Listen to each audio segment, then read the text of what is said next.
ఆరోగ్యాభిలాషులందరికీ నా హృదయపూర్వక నమస్కారములు. బరువు 10 కేజీలో 20 కేజీలో 25 కేజీలో పెరిగిన తర్వాత దానివల్ల వచ్చే అనేక సమస్యలతో ఇబ్బంది పడుతూ ఆ సమస్యలను తగ్గించుకోవడానికి మందులు వాడినా తగ్గకపోయేసరికి డాక్టర్లందరూ బరువు బాగా తగ్గాలి అని ఎక్కువ మంది చెప్పటం ద్వారా చాలామంది ఈ మధ్య చక్కగా బరువు తగ్గాలని లక్ష్యం పెట్టుకుని మంచి ప్రయత్నం చేస్తున్నారు. ఎవరికైనా సరే ఎలాంటి కోరిక ఉంటుందండి? కాస్త తక్కువ రోజుల్లో ఎక్కువ బరువు తగ్గితే బాగుండు, తక్కువ రోజుల్లో ఆరోగ్యకరంగా బరువు తగ్గితే బాగుండు, పైసా ఖర్చు పెట్టకుండా ఇంట్లో ఉండి బరువు తగ్గితే బాగుండు అని కోరుకుంటారు కదా. మరి ఇలాంటి కోరిక అధిక బరువు ఉబకాయం బాగా ఎక్కువ ఉన్నవారికి మరి నెరవేరాలి అంటే ఏం చేయాలి? డైట్ ఎట్లా తినాలి? ఫాస్ట్గా స్పీడ్గా ఫ్యాట్ లాస్ వెయిట్ లాస్ని అందించాలంటే స్ప్రౌట్ మీల్ మీరు తీసుకుంటే మంచి రిజల్ట్స్ వస్తాయి. ఏమిటండి స్ప్రౌట్ మీల్ అంటే? అసలు మీరు రెగ్యులర్గా తినే అన్నము కూరలు అసలుకి ముట్టుకోకుండానే స్ప్రౌట్స్ ఫ్రూట్స్తోనే సేఫ్గా హెల్దీగా చాలా స్పీడ్గా వెయిట్ లాస్ అవ్వచ్చు. అంటే ఎంత హెల్దీగా వెయిట్ లాస్ అవ్వటం అనేది ఇంకా నాకు తెలిసి ఇక భూమి మీద ఏ మార్గం ఉండదని చెప్పొచ్చు. ఇక అంత బెస్ట్ అంటే speed weight loss fat loss mechanism sprout మీల్తో వస్తుంది. అసలు లావు ఉన్న వారందరికీ సహజంగా హార్మోన్స్ సమతుల్యత దెబ్బతింటుంది. శరీరం పెరిగేసరికి అస్తవ్యస్తంగా అయిపోతాయి హార్మోన్స్. మళ్ళీ హార్మోన్స్ అన్నీ బ్యాలెన్స్ అవ్వాలంటే హై ప్రోటీన్ కావాలి. ఇన్ఫ్లమేషన్ లావున్న వారికి తగ్గాలంటే లో ఫ్యాట్ కావాలి, లో కార్బ్ కావాలి. క్యాలరీ కౌంట్ని పెంచేవి ఫ్యాటు కార్బ్స్. ఎందుకని ఇవి లోగా ఉండాలి. బరువుని కంట్రోల్ చేయటానికి, బరువు పెరగకుండాను బాడీ నియంత్రించడానికి ఫైబర్ కావాలి. ఈ ఫైబర్ అనేది గుడ్ బ్యాక్టీరియాలను పెంచి బ్యాడ్ బ్యాక్టీరియాలను తగ్గించేస్తుంది. బ్యాడ్ బ్యాక్టీరియాలు ఎక్కువైనప్పుడు ఒక ఇడ్లీ తింటే దాన్ని 2 ఇడ్లీలుగా మార్చేసి క్యాలరీ కౌంట్ని ఇంక్రీజ్ చేస్తాయి ప్రేగుల్లో. గుడ్ బ్యాక్టీరియాలు ఎక్కువ ఉన్నప్పుడు 2 ఇడ్లీ తిన్నా అది 1 ఇడ్లీగానే బాడీ వాడుకునేటట్టు కట్ చేసేస్తాయి. క్యాలరీ కౌంట్ని తగ్గించగలిగే మెకానిజం ప్రేగుల్లో బ్యాక్టీరియాలకు ఉందట. కాబట్టి ఫైబర్ డైట్ బాగా ఉంటే గుడ్ బ్యాక్టీరియాలు పెరిగి బ్యాడ్ బ్యాక్టీరియాలు తగ్గుతాయి. కాబట్టి ఇలాంటి ఆహారాలు low carb, low fat, high protein, high fibre మరియు ఇవే సరిపోదు, వీటితో పాటు antioxidants rich diet. Obesity ఉన్న వారికి ఇన్ఫ్లమేషన్ తగ్గాలి, వీళ్ళకి నీరసం రాకూడదు, బలంగా ఉండాలి. అందుకని విటమిన్స్ మినరల్స్ అంటే యాంటీ ఆక్సిడెంట్స్ బాగా ఉన్న ఆహారమై ఉండాలి. ఇలాంటి క్వాలిటీస్ అన్నీ ఇప్పుడు నేను చెప్పినవి ఏ ఆహారాలకు ఉంటాయి అంటే అన్నిటికంటే ఎక్కువగా ఉండే మొట్టమొదటి ఆహార వెరైటీ స్ప్రౌట్స్. అందుకని స్ప్రౌట్స్ అంటే నేను వజ్ర సమానము అంటాను. నానపెట్టిన బాదం, జీడిపప్పులు, పిస్తా పప్పులు, వాల్నట్స్ ఇట్లాంటి గుమ్మడి గింజలు ఇట్లాంటివన్నీ బంగార సమానమే.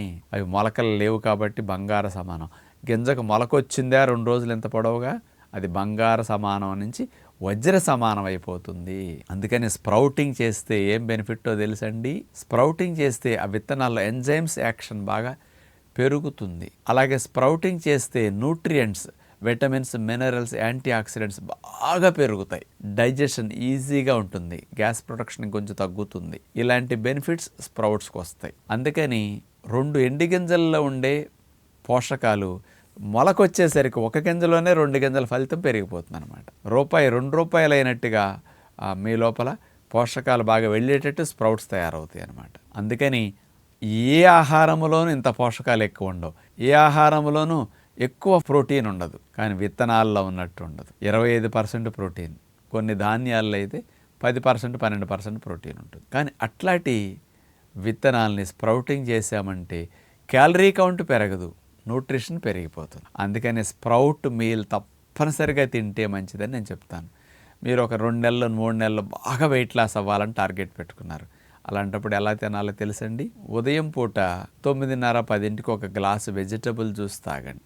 కుదరకపోతే ఫ్రూట్ జ్యూస్ అయినా తాగండి, మీ ఇష్టం. జ్యూస్ తాగేసి ఒక 1/2 అవర్ 45 మినిట్స్ తర్వాత ఉదయం పూట పెసలు, బొబ్బర్లు, శనగలు ఇలాంటి మొలకలు 3 రకాల గింజలు కట్టుకుని ఆ మొలకల్ని కాస్త ఇతర ఫ్రూట్స్ ఏమైనా అంజీరా, కిస్మిస్, ఎండు ద్రాక్ష ఇట్లాంటి వాటిని నంచుకుంటూ తినేసి ఫ్రూట్ తినండి. కర్బూజా, బొప్పాయి, పుచ్చకాయ, రేకాయలు, జామకాయలు ఇట్లాంటి ఫ్రూట్స్ ఏమైనా తినేసేయండి.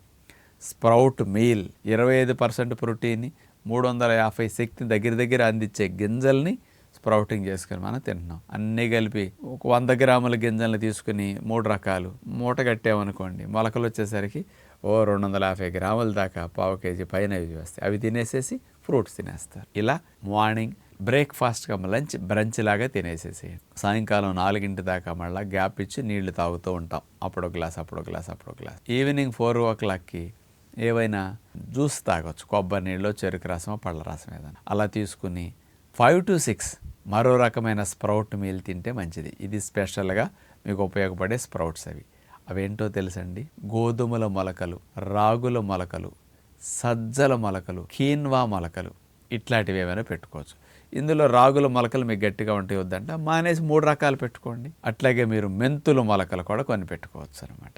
ఇట్లాంటివి ఏవైనా 4-5 రకాల గింజల్ని, మొలకలు వచ్చే వాటిని మీకు ఏవి ఇష్టం వాటిని 3 రకాలన్నా పెట్టుకోండి. వాటిని కూడా బాగా మొలక పొడుగొచ్చేట్టు కట్టుకోండి. వీటిని మొలక వచ్చేసరికి చాలా కమ్మగా ఉంటాయి. ఇవి సజ్జలు కానీ, రాగులు కానీ, గోధుమలు కానీ నవ్వులుతుంటే చాలా బాగుంటాయి పాలు కారుతూ. అలాంటి స్ప్రౌట్స్ పెట్టుకుని దాంతోపాటు కొద్దిగా అంజీర, కిస్మిస్లు, ఏమైనా ఎండు ద్రాక్ష ఇట్లాంటివి ఏమైనా కొన్ని నంచుకుంటూ తినేసి మీరు ఫ్రూట్స్ తినేసేసేయండి డిన్నర్లో. ఈవినింగ్ డిన్నర్ 5 to 6 అయిపోతుంది. మార్నింగ్ 10 to ఈవినింగ్ 6 లోపు 2 times తినేసేయండి. 2 times స్ప్రౌట్ మీల్ తింటున్నారు. తినడానికి 1 గంట, అరగంట ముందు జ్యూస్ ఉదయం, ఈవినింగ్ డిన్నర్ తినడానికి అరగంట గంట ముందు ఇంకో జ్యూస్ తాగాం. వీటి వల్ల పోషకాలన్నీ వెళతాయి, క్యాలరీ కౌంట్ తగ్గిపోతుంది, హార్మోన్స్ బాగా తయారవుతాయి. ఎంత హెల్తీగా వెయిట్ లాస్ అవుతారో. అసలు మీరు ఇంత హాయిగా సుఖంగా గాలిలో తేలినట్టు పుట్టాక ఎప్పుడు ఇంతవరకు నేను లేను అనే ఎక్స్పీరియన్స్ మీకు ఇప్పుడు అర్థమవుతుంది. ఎందుకంటే ఈ రా ఫుడ్ స్ప్రౌట్ మీల్ టెక్నిక్ అనేది మిమ్మల్ని అంత బలముగాను, మీకు మంచిగా సుఖంగాను, మీరు బాగా ఫిట్గాను, వెయిట్ లాస్ అవుతూ కూడా మంచి షేప్లో అవుతూ ఇట్లా ఉన్నట్టు తయారు చేస్తుంది అనమాట. మీకు అనేక జబ్బుల్ని, పిల్లలు పుట్టట్లేదు, హార్మోన్ సమస్యలు ఉన్నాయి, ఆడవారికి ఓవరేసిలో బుడగలు, ఎగ్గ సమస్యలు ఉన్నాయి. ఇట్లాంటివన్నీ రెక్టిఫై అవుతూ మీరు వెయిట్ లాస్ అవుతారు. థైరాయిడ్ ట్రబుల్ తగ్గుతూ వెయిట్ లాస్ అవుతారు. హార్మోన్ ఇన్బ్యాలెన్స్ తగ్గుతూ వెయిట్ లాస్ అవుతారు. అన్వాంటెడ్ హెయిర్ తగ్గుతూ వెయిట్ లాస్ అవుతారు. ఇట్లా హెల్తీగా సమస్యలతో పాటు ఒబేసిటీని తగ్గించుకోవాలంటే ఇలా స్ప్రౌట్ మీల్ని 2 times తీసుకుంటే మంచిదని విజ్ఞప్తి చేస్తూ నమస్కారం.